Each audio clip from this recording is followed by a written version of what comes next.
Hi guys, thank you so much for clicking on this video. You are welcome to my channel. If you're a returning subscriber, you are welcome. If you are new to this channel, please don't forget to subscribe. This video we are going to talk about the SI Scholarship for Global Professionals, formerly called SISS, which is Swedish Institute Study Scholarship.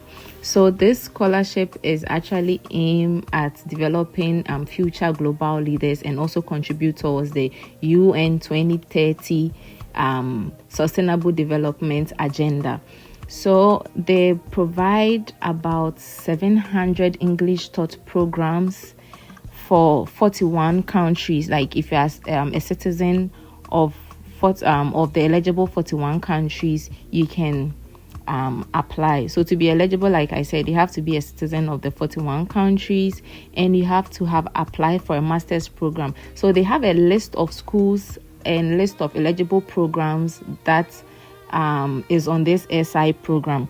So this is their website. If you are free, you can visit the website and then you are going to see the list of schools. They have the school names, the programs that are eligible on the scholarship, and then the code. So you have to put down everything like the code, the school name, and all of that. And then when the application is opened, you go to the school website separately to make the application for the school. And then when the SI scholarship is opened, like they have a specific date that the SI scholarship is open. So when it's opened, you go to the SI scholarship page to do the application. So actually the application has been closed, but it's going to open from 16th October to 15th January. So I'm going to go through the website with you, and then you have an idea of what it entails. And when application is open, I mean, like you are prepared and then you are ready to go with the application. So these are the key dates. In November, the SI scholarship application documents are published, like the templates as to the work experience template, the leadership experience, their CV template, everything that you need to do the application is published. So this is what is included in the scholarship. You have a full tuition fee coverage, you have a monthly allowance, you have insurance like health insurance, and then you have a travel grant, and you have the opportunity to be a member of the SI network for future global professionals. Yeah, so this scholarship is very, very, very good, and it provides you the platform to aim like higher. Like if you are aiming towards like achieving higher academic goals, this is a great opportunity for you.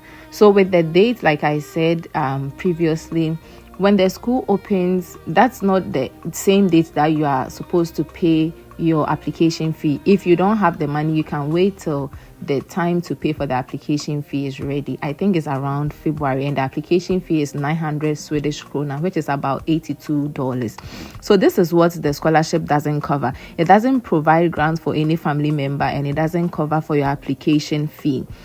Yeah, so you can read it for yourself. And like I said, the criteria, you have to be a citizenship. You have to have a citizenship from those 41 countries, and you have to have been admitted to one of the eligible schools.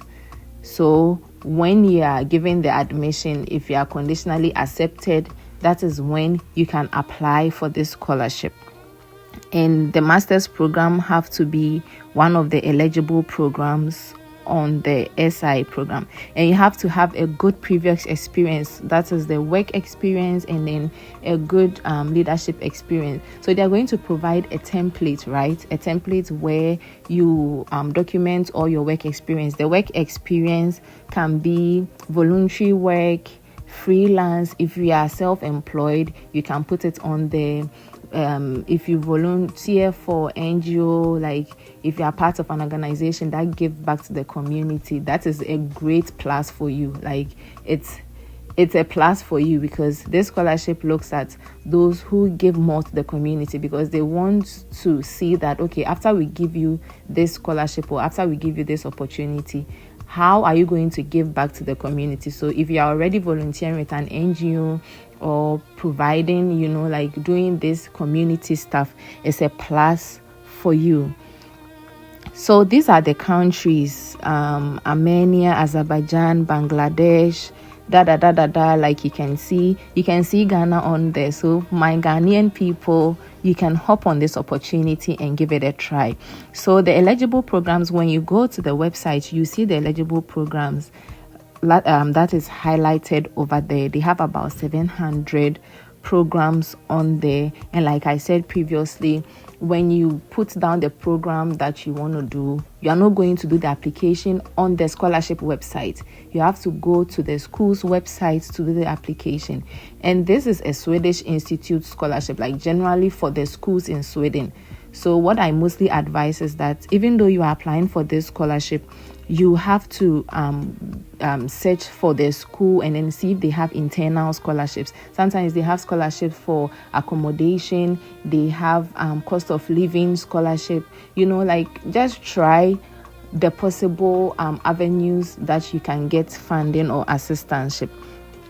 Yeah, so like you can see on the website, you have to be liable to pay your tuition fee, have paid the application fee and all of that. So about the work experience, right, like I said, they are going to give you a template on to document your work experience. You have to have about 3,000 hours of work experience prior to a specific date. They are going to give you a date that your hours should be prior to.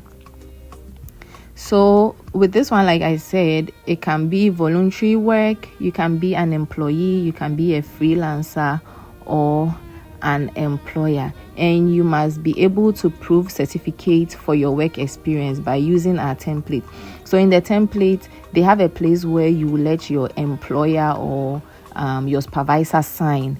And if you have a work a stamp for the work, you can put it on there to show that the work is is actually a legit work or a legitimate company. And then with the leadership experience too, you have to have proof, you have to have a good proof of your leadership experience. If you were a leader in your previous school, if you were a leader in your work or an organization, you can put it on there and it's going to give you a plus. With this scholarship, fine, they look at your GPA or your academic your academic score, but what they actually look at is your work experience and then your leadership experience. So like you can see here, they said if you are currently employed, you are advised to discuss this application with your employer so that at least they will have an idea of what you are doing, in case maybe you need a signature or you need a reference or something like that. They will be able to give it to you. So they are going to send you a template, like I said, template for CV, template for the work experience and all of that. And then when you are applying for the school, every school has their requirements. Some of them will ask for statements of purpose, some of them will ask for a motivational letter, and you have to give a good motivational letter, because that is what is going to also count in your selection process. So with this one, you are not eligible for the SI scholarship for global professionals if you are currently enrolled in any Swedish university, and then if you also already have resided in Sweden for an accumulated number of 2 years, and if you are an EU citizen, because this scholarship is for non-EU citizens. So like I said, for now, application has been closed, but I'm just going through with you so that you'll be prepared and you kind of work towards your application in October. I mean, from now to October, we have quite some months. So if you have to get a reference, academic reference, professional reference, if you have to also work on your leadership experience or your work experience, from now till October, I think you have some number of months to work on that. So this is just an overview of the website, and then when you are free you can go on to the website. So when you go to apply for a master's program and then you click, you are going to see the range of programs that is available.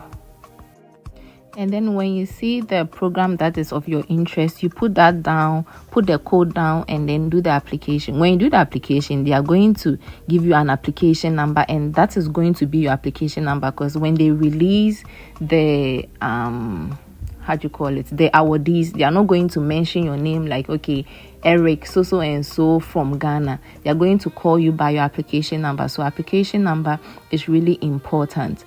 So like I said, you have to have your CV. They have a template for the CV. Around 2017, when I was doing the application, they gave us an Europass template, but I think it differs from year to year. So this year, I don't know if you are going to go by the Europass template or not. So this is a template of the CV. This is a template of their CV. This one is for the 2024-2025 academic year. If you don't have a CV or you want to go by this template, you can just download it and then fill it out to make it your CV for the application. And like you can see, you have to have 2 letters of references. One has to be academic reference, and then one has to be based on your work experience. That is your professional reference. And the next thing is you have to have a photocopy of your valid passport or a national ID, and then a motivational letter. So like I said, your motivational letter has to be good. You have to have a good motivational letter to boost your level of acceptance. If you're interested in this scholarship, you have to make the school application first, like I said before, around October to January, and then you do the SI scholarship in February. And after you make your application, they are going to do a screening and evaluation before the admission, and then they are going to notify you if you are conditionally accepted or not. So if you are conditionally accepted, you'll be given the chance to decline it or accept it. Once accepted, they are going to let you know if you got the scholarship or not. This video is just to give you a general overview of the scholarship in case you are interested in applying. I hope you found this video helpful, and if you haven't subscribed, please don't forget to subscribe. If you're a returning subscriber, don't forget to like, comment and share, and hold on for more.